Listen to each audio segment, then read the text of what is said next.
being the ambassador, it's as ambassadors. Well, of course, I'm honored because it's the first time for me.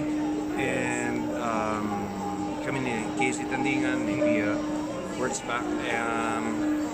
Yun, I'm honored. And because, as I've said nga to them, I grew up surrounded by art. Yes. My parents are both UP Fine Arts. And my father is a painter by heart. That's what he does every day. And so I grew up watching local and international for example plays, ballets sa CCP. And pag mayroong mga exhibits, kaming magkapatid ng laman ng mga exhibits because yung mga exhibits ng mga kaibigan ng dad ko. So yung pamilya namin has been very active in the arts. Would you say nung time na yon medyo natutokso kang malambot dahil sa hilig mo sa arts? Maaga ako nag-start na, syempre nakikita ko yung dad ko nagpipaint. Para hindi ko siya kinukulit, ginagawa niya, binibigyan niya ako canvas tsaka ng paint. Mga ilang taon ka noon?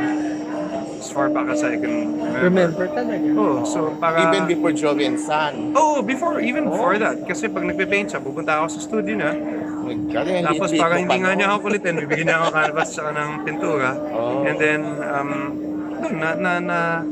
doon nagsimula yung pagmamahal ko sa sa pag-express ng sarili mo na because there are certain emotions that you cannot express in certain mediums di ba? Minsan meron kang mga gustong ikwento na for example ako ang main outlet ko talaga is my being an actor. That's how I express myself by performance. Pero there are certain things that you can only express through color, through composition, through texture. So, doon pumapasok yung painting sa akin. And meron namang ako, matagal na ako yun nga, ito guitar and piano. Pero lately lang ako nagkaroon ng lakas ng loob na i-record yung mga gawa kong kanta and mag-dabble into music. So, na-enjoy ko din yun. Kasi maraming kwento naman ako na doon ko naman na-express in words and in sound. So, nakailang exhibit ka na ng paintings? sa paintings, marami ng group shows and siguro mga 3 solo exhibit. Yun. Kaya nung sinabi nila na ako maging arts ambassador, oo naman. And kung anong yun nga, sa akin talaga naniniwala ako kasi tayong mga Pilipino mahilig tayo sa arts. Ang daming magaling kumanta sa music, sa painting. Ang dami nating magagaling na writers, directors. And siguro talagang kailangan lang ng pagkakataon. Kaya hopefully, I get to promote that na masupport natin yung, lalo na yung mga bata kung saan probinsya nang gagaling sa atin. Kasi nga yung napaka-rich ng culture natin. Saka, yun nga, makulay tayo as a people. So, yun, sana mabigyan ng suporta para tuloy-tuloy. Kasi sa tingin ko talaga, pwede natin ipagmalaki sa buong mundo yun. Ano yung mga naging pag-artistic activities natin. mo bilang ambassador this month?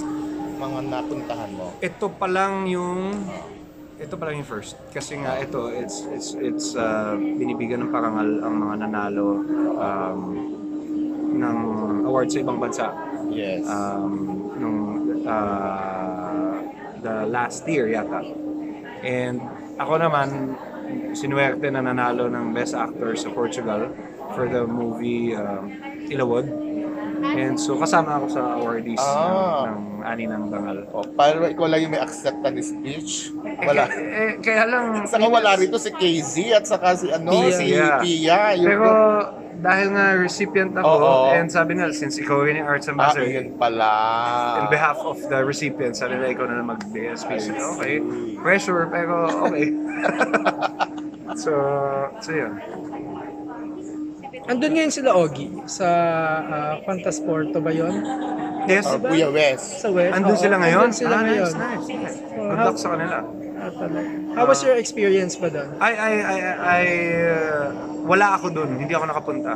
Hindi mo natanggap. Pero ang tumanggap ng award ko doon ay si Direk Dan Villegas. And syempre, tuwa ako nung nalaman ko. Nung minessage nila kagad sa akin, nanalo ka best actor. Talaga. Kasi nga, yun nga, di ba, sa trabaho naman natin, pag nag-immerse ka dun sa role, sa ganyan, ginagawa mo lang yung, nag-hope ka na lumabas siya as you imagine. Tapos, yun nga, pag marami nanood, okay. Parang hindi naman yun yung basis ng Ikaw lang nakakaalam kung ginawa mo yung gusto mo dun sa kung na-express mo ng tama yung role o yung art mo. So, ang laking bagay lang na parang bonus lang yun. Pag biglang, kunwari, naging hit yung movie, or maraming nanood, or maraming nakagusto, or yun nga, may recognition na may award na natanggap. Siyempre, bonus na lang yun. Pero, ikaw mismo, working on that and doing art is its own reward. So, lahat na iba. Report Just ka magloloy. project mo na sa TV or movies. May gagawin, ako ngayon mag-start kami ni Direk Michael Red, who's also a recipient Yes. of the Ani ng Dangal. We're doing Black Z. The zombie horror part ka pala. movie. Yes, with Josh Lea. Oh. And then I'm starting a teleserye with Bea and Richard Gutierrez. I'm really excited kasi kakaiba din yung concept. Love triangle din. Basta iba yung concept. Kaya nung pinitch sa akin, talagang sabi, wow, ganda ng concept. So excited ako gawin pareho yun. Anong title? Wala. Wala pa. I'm sure may mga working titles, pero I'm not sure if I'm allowed to. Kanina yung tinatanong ko iyan kasi di ba sabi mo bata ka pa lang, na-expose ka na sa ballet and all that sa art scene. Alam mo, isa sa mga naalala ko sa CCP, isa sa mga pinakamagagandang nakita kong performance from a German ballet company, Swan Lake. Wow! I was siguro 6 years old, pero wow! Tapos, as an actor, sobrang natuwa ako. Marcel Marceau, the world's greatest pantomimist. Nasa CCP siya nun. He was 60 years old. Ito magaling. Walang laman yung stage. Siya lang, di ba? Tapos nakikita mo, yun nga, kunwari, meron siyang hinihila, meron ganito. Ngayon, pag inaalala ko, may nakikita akong box, may nakikita akong tali sa utak ko. Pero pag consciously naalala ko, teka, hindi, walang naman yung stage. Walang escalator, walang box, walang elevator, walang wall, walang ganyan. He Kaya made lang it so real for you. Oo, his performance, walang music man lang to Talaga. Tapos yun nga, pero siguro sa memory natin, because you store memory depending on your imagination din, depending on your perspective. Pero it's just, ang galing lang sa akin, sa ganun kagabing effect. Pag naalala ko ngayon, nakikita ko yung box, pati kulay, pati texture, pero pag naisip ko talaga na, yun nga, in reality, walang anything on stage. Hindi ka ba nabully dati sa hilig mo sa arts? Like ballet. I mean, di ba that's Ay, hindi ako nagbaballet, pero yeah, of course, my but sister you watch took ballet, yeah, pero but you I watch appreciate- but you watch Oo. ballet. Tsaka I can see na, for example lang, I mean, as a kid, makikita mo, ang taas tumalon nito. Paano nila ginagawa ito? Nakatip to. Sakit siguro sa paa nito, ganito, ganyan. Tapos makikita mo kung gaano, yun nga, alam mo napakahirap gawin. Pero when they do it, it's so graceful and flowing and it seems so natural. So your friends never bullied you na, why are you watching ballet? You're a guy and walang ganon. No, because at the time, I was taking up karate naman. So, Hindi ka naman nagka-interest na ma-try ang ballet. try ang ballet, no? My sister took ballet lessons, pero while I was taking karate, pero na-appreciate ko yung ballet. And may movie dati, Miss Mikhail Baryshnikov, and limutan ko yung pangalan. Basta it's a movie na sobrang ganda. Ang galing nilang kumilos. Pero yun, tsaka hindi mo sasabihin effeminate to, ano? Yeah. Hindi, gandang kumilos, ganda ng katawan, gandang lumipad, ang gandang bumuhat ng babae. Wala, hindi ko makakonect yun hindi ko makonect yun sa being soft or effeminate or why? hindi ko, up to now, for example, sabi mo piano is effeminate more than the guitar, I don't understand. I mean, I played both instruments and yun nga, parang hindi ko makita yun. Yung being sensitive and being appreciative of beauty and art. Is equated There's to... anything feminine about that. I mean, appreciating beauty, for example. What's feminine about that? Ang dami mong interest sa arts and sports. Hindi ba, ano? Yes, ewan ko, sa akin, it makes my life meaningful. Art and travel, the outdoors, the great outdoors. So, May nakakausap ka ba sa showbiz about this interest of yours? Meron naman si John Like, alam ko si John Lloyd ko. mahilig sa paintings, but I mean as far as ballet goes, oo as far naman, as... kasi, yun nga, although iba-ibang from different perspectives, merong mga tao mahilig sa art as collectors, merong taong mahilig sa art as as historians, as painters, yun nga. Pero from my point of view, for example, babiyahe kami ng mga anak ko, travel kami kung saan man. Kung nasa LA kami, for example, punta kami Paul Getty Museum. Punta kami ng LA Contemporary Museum. Kung nasa New York, MoMA, or Met, or Guggenheim. Yung tinutour ko sila, tapos yun nga, sinusubukan kong ipakita sa kanila yung chronological, ito yung time ng Renaissance. Tapos yung pagdating dun sa mga modern day, realize nila yung evolution. Kasi kunwari, pakita ko lang sa kanila, ito si Picasso. Baka sabihin lang nila, anong ano dyan? Kaya ko din yan. Yung gano'n. Pero hindi, it's not the point. Again, balik tayo sa yung gano'n. Tapos pag nakita nila yung evolution, parang na ano din sila, paborito nila yan. Sila Van Gogh, paborito ng daughter ko. Si Henri Matisse, paborito ng panganay ko. So may kanya-kanya silang mga paborito na yeah, it just makes things more meaningful, I think. Nagpe-paint ka pa din ba ngayon? You still Yes, have but time? not as much as before.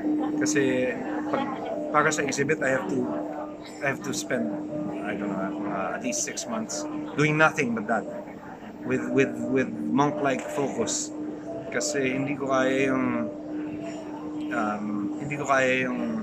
taping ako the next day mag-record ako ng gawa ko kata, the next day mag-paint ako. Parang hindi eh.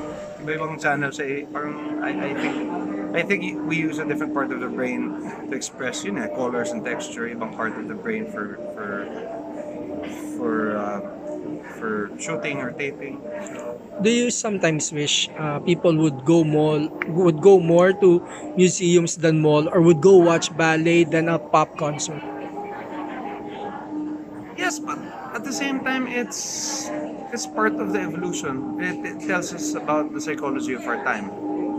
How much, alam natin, kunwari, hindi natin kilala lahat ng tao na buhay noong 1920s, pero makikita natin paano sila mag-isip, yung perspective nila pag tinignan natin yung art ng time na yun.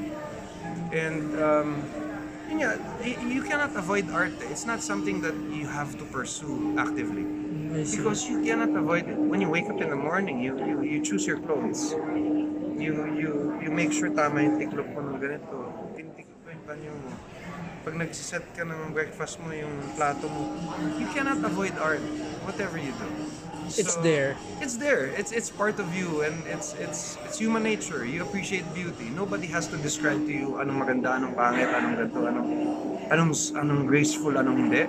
Ikaw mismo, kahit na wala kang kakilalang tao, you'll be able to appreciate beauty because it's innate. It's part of our evolution.